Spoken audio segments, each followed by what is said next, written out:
Zulfikar Ali Bhutto case में अदालतों की जानिब से फेयर ट्रायल तकाजों को पूरा नहीं किया गया। भुट्टो केस में चीफ जस्टिस याहिया अफरीदी का इजाफी नोट जारी। चेयरमैन पीसीबी की सऊदी क्रिकेट फेडरेशन के सरबराह शहजादा सऊद बिन मशल अल सऊद से मुलाकात। चैंपियंस ट्रॉफी के मैचेस से देखने की दावत दे दी। क्रिकेट के फरोग और स्टेडियम की तामीर के हवाले से हर मुमकिन ताउन की पेशकश। पाकिस्तान ने पहले वनडे में जनूबी अफ्रीका को 3 विकेटों से शिकस्त दे दी। साहिम अयूब ने शानदार सेंचुरी स्कोर की।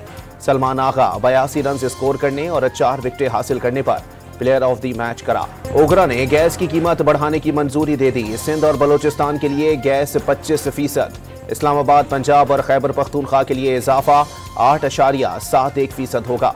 सुई सदरन का औसत टैरिफ 1762 और सुई नादरन का टैरिफ 1778 रुपये हो जाएगा।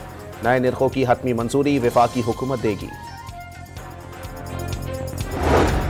कराची के सिवा बकिया मुल्क के लिए बिजली सस्ती होने का इम्कान। CPPA ने बिजली की कीमत में 63 पैसे फी यूनिट कमी की दरखास्त कर दी।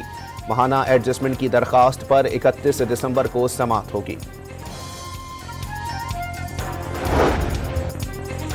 टैक्स रिटर्न्स फाइल ना करने वाला जायदाद और गाड़ियों की खरीदारी नहीं कर सकेगा। बैंक अकाउंट्स खोलने पर भी पाबंदी होगी।